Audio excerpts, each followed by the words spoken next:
নমস্কার, your internet school চ্যানেলে তোমাদের সকলকে স্বাগত।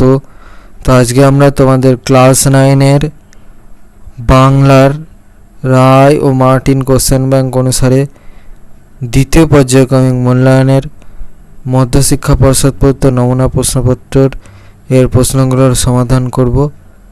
তার আগে তোমাদের এই বাংলার মধ্যশিক্ষা পর্ষদ প্রদত্ত নমুনা প্রশ্নপত্র থেকে শুরু করে বাকি যা পরবর্তীকালে মডেল সেটগুলো আছে সেখানে কোন কোন অধ্যায় থেকে প্রশ্ন থাকবে, কত কত নাম্বারের, তার একটা রূপরেখা এখানে দেওয়া আছে, সেটা একটু তোমরা দেখে নাও।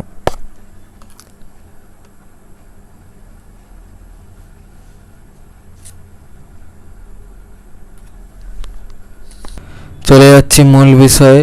প্রথম প্রশ্নটা বলেছে ঠিক উত্তরটি নির্বাচন করো।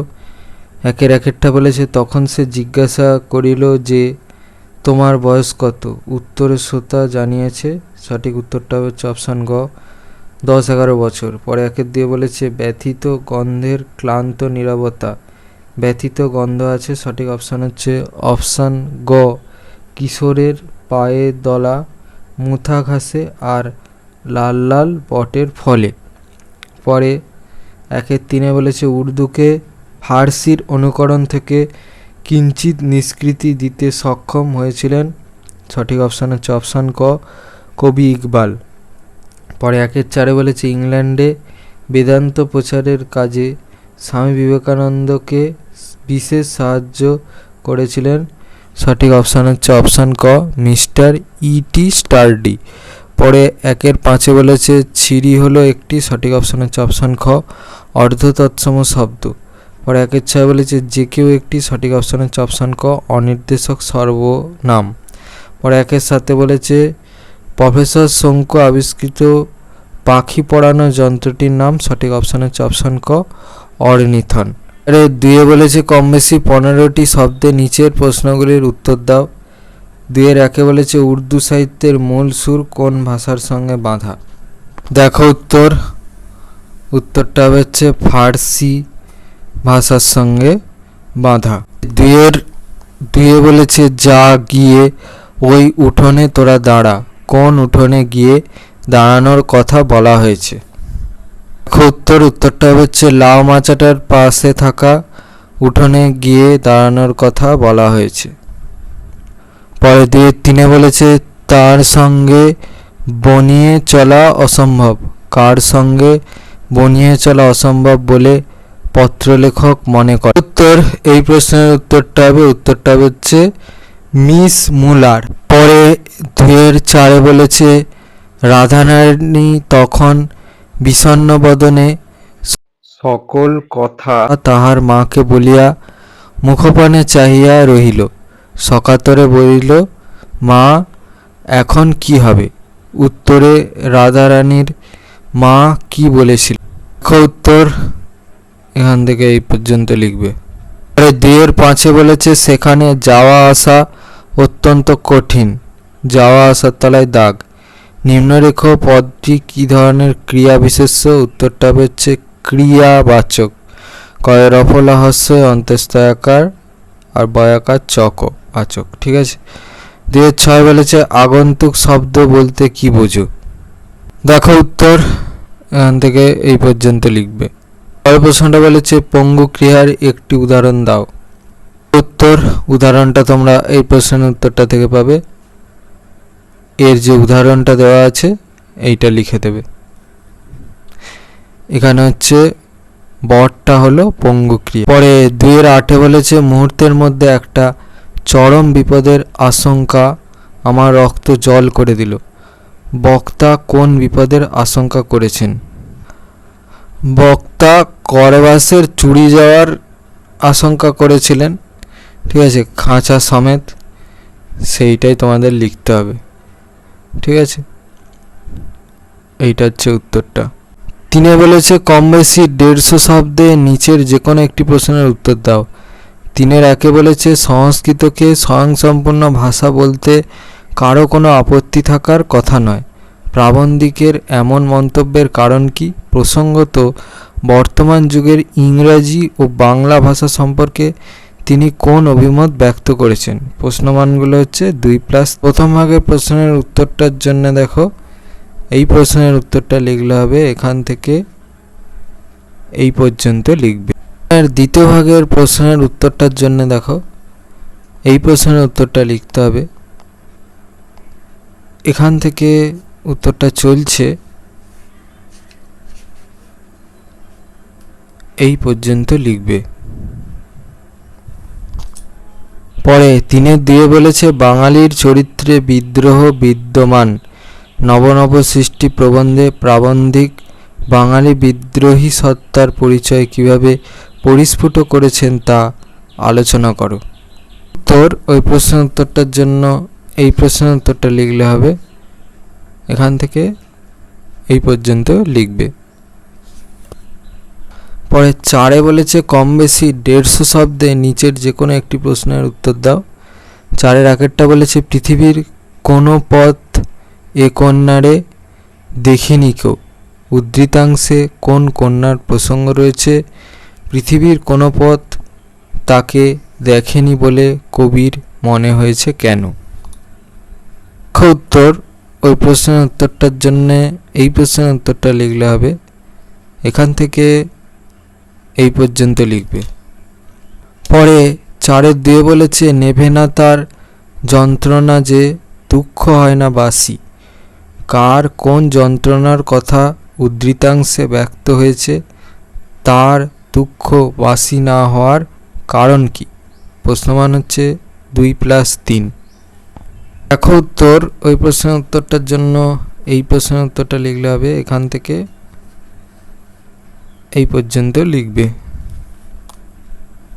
পরে 5 বলেছে কম বেশি 150 শব্দে নিচের যে কোনো একটি প্রশ্নের উত্তর দাও। 5-1 বলেছে কর্মে ঝাঁপ দেওয়ার পূর্বে বিশেষভাবে চিন্তা করো। কার প্রতি স্বামী বিবেকানন্দের এই পরামর্শ? তিনি কোন কাজে ঝাঁপ দিতে চান? কাজে ঝাঁপ দেওয়ার আগে স্বামী বিবেকানন্দ কোন বিষয়গুলি সম্পর্কে বিশেষভাবে চিন্তা করা প্রয়োজন বলে তাকে জানিয়েছেন? প্রশ্নের মানগুলো হচ্ছে 1+1+3। কার প্রতি, সেটা হচ্ছে মিস নোবেলের প্রতি। আর বাকি দুটো প্রশ্নের উত্তর তোমরা এই প্রশ্নের উত্তরটা থেকে পেয়ে যাবে। এখান থেকে উত্তরটা চলছে এই পর্যন্ত লিখবে। পরে 5-2 বলেছে কিন্তু আসল কথা এই যে নিজের পায়ে অবশ্যই দাঁড়াতে হবে। কোন প্রসঙ্গে পত্রলেখক প্রশ্নোদ্ধৃত উক্তিটির অবতারণা করেছেন? প্রসঙ্গত উদ্দিষ্ট ব্যক্তির প্রতি তার স্নেহশীলতার প্রকাশ পত্রে কিভাবে প্রকাশ পেয়েছে তা বুঝিয়ে দাও। প্রশ্নমানগুলো হচ্ছে 2+3। প্রথম ভাগের প্রশ্নের উত্তরটার জন্য দেখো এখান থেকে এই পর্যন্ত লিখবে। প্রশ্নের দ্বিতীয় ভাগের প্রশ্নের উত্তরটার জন্য দেখো এই প্রশ্নের উত্তরটা লিখলে হবে এখান থেকে উত্তরটা চলছে এই পর্যন্ত লিখবে। এবারে 6 বলেছে কম বেশি 150 শব্দে নিচের যে কোনো একটি প্রশ্নের উত্তর দাও। 6 আগেরটা বলেছে রথের টান অর্ধেক হইতে না হইতেই বড় বৃষ্টি আরম্ভ হইল। বৃষ্টি হওয়ায় কোন পরিস্থিতি তৈরি হলো? রাধারানীকে সেই পরিস্থিতি থেকে কে কিভাবে উদ্ধার করলেন? প্রশ্নমানগুলো হচ্ছে 2+3। উত্তর, ওই প্রশ্ন দুটোর উত্তর তোমরা এই প্রশ্নের উত্তরটা থেকে পাবে। এখান থেকে উত্তরটা চলছে এই পর্যন্ত লিখবে। পরে 6-2 বলেছে তাহারা দরিদ্র কিন্তু লোভী নয়। কাদের সম্পর্কে এই উক্তি? উক্তিটা হচ্ছে যাদের সম্পর্কে, তারা হলেন রাধারানী ও তার মা। পাঠ্যাংশে তাদের দারিদ্র্য এবং নির্লোভ মানসিকতার পরিচয় কিভাবে পরিস্ফুট হয়েছে? প্রশ্নমানগুলো ছিল হচ্ছে 1+4। প্রথম প্রশ্নের উত্তরটা তো আমি বলে দিলাম, দ্বিতীয় প্রশ্নের উত্তরটা দেখাচ্ছি। উত্তর, ওই প্রশ্নের উত্তরটার জন্য এই প্রশ্নের উত্তরটা লিখলে হবে এখান থেকে উত্তরটা চলছে এই পর্যন্ত লিখবে। সাথে বলেছে কম বেশি 150 শব্দে নিচের যে কোনো একটি প্রশ্নের উত্তর দাও। সাথের একেরটা বলেছে সে পক্ষী বিজ্ঞানীদের সম্মেলনে আমাকে নেমন্তন্ন পাঠানোর বন্দোবস্ত করছে। কে প্রফেসর শঙ্কুকে পক্ষী বিজ্ঞানীদের সম্মেলনে নেমন্তন্ন পাঠানোর বন্দোবস্ত করেছিলেন? সান্তিয়াগোর সেই সম্মেলনে কি ঘটেছিল? তাহলে কে প্রফেসর শঙ্কুকে পক্ষী বিজ্ঞানীদের সম্মেলনে নেমন্তন্ন পাঠানোর বন্দোবস্ত করেছিল? সেটা হচ্ছে গ্রেনফেল। এই বানানটা যদি কেউ না বুঝতে পারো আমি তোমাদেরকে ছাপার লেখা একবার দেখিয়ে দিই। ছাপার লেখায় গ্রেনফেলের বানানটা দেখে নাও। প্রশ্নের দ্বিতীয় ভাগের প্রশ্নের উত্তরটা দেখাচ্ছি। উত্তর এখান থেকে উত্তরটা চলছে, এই পর্যন্ত লিখবে। এবারে সাতের দিয়ে বলেছে শয়তান পাখি কিন্তু কি অসামান্য তার বুদ্ধি। বক্তা কে? কোন পাখিটিকে সে কেন শয়তান বলেছে? পাখিটির বুদ্ধিমত্তার যে পরিচয় করভাস গল্পে পাওয়া যায় তা বিবৃত করো। প্রশ্নমানগুলো হচ্ছে 1+2+2। বক্তা হচ্ছে আরগাস, আর বাকি দুটো প্রশ্নের উত্তর আমি দেখাচ্ছি। প্রশ্নের দ্বিতীয় ভাগের প্রশ্নের উত্তরটা তোমরা এই প্রশ্নের প্রথম ভাগের প্রশ্নের উত্তরটা থেকে পাবে। এখান থেকে এই পর্যন্ত লিখবে। তৃতীয় ভাগের প্রশ্নের উত্তরটা তোমরা এই প্রশ্নের উত্তরটা থেকে পাবে। এখান থেকে উত্তরটা চলছে, এই পর্যন্ত লিখবে। এই ছিল তোমাদের বাংলার রায় ও মার্টিন কোশ্চেন ব্যাংক অনুসারে দ্বিতীয় পর্যায়ক্রমিক মূল্যায়নের মধ্যশিক্ষা পশ্চাৎপত্র নমুনা প্রশ্নপত্র এর প্রশ্নগুলোর সমাধান। তো তোমাদের যদি এই ভিডিওটা ভালো লেগে থাকে তাহলে ভিডিওটাকে অবশ্যই লাইক করে দাও এবং আমাদের চ্যানেলটাকে অবশ্যই সাবস্ক্রাইব করে দাও। এই ধরনের ভিডিওর নোটিফিকেশান জলদি পেতে হলে আমাদের চ্যানেলটাকে সাবস্ক্রাইব করার পাশাপাশি পাশে থাকা বেল আইকনে গিয়ে অবশ্যই ক্লিক করে দাও, যাতে করে ভিডিও আপলোড হওয়ার সাথে সাথে তোমরা তার নোটিফিকেশান পেয়ে যাও। আর দেখবে ভিডিও ডিসক্রিপশানে আমাদের টেলিগ্রাম এবং হোয়াটসঅ্যাপ গ্রুপের লিঙ্ক দেওয়া আছে, সেখানে তোমরা জলদি জয়েন করে যাও, যাতে করে সাজেশানের পিডিএফগুলো তোমরা কালেকশান করে নিতে পারো।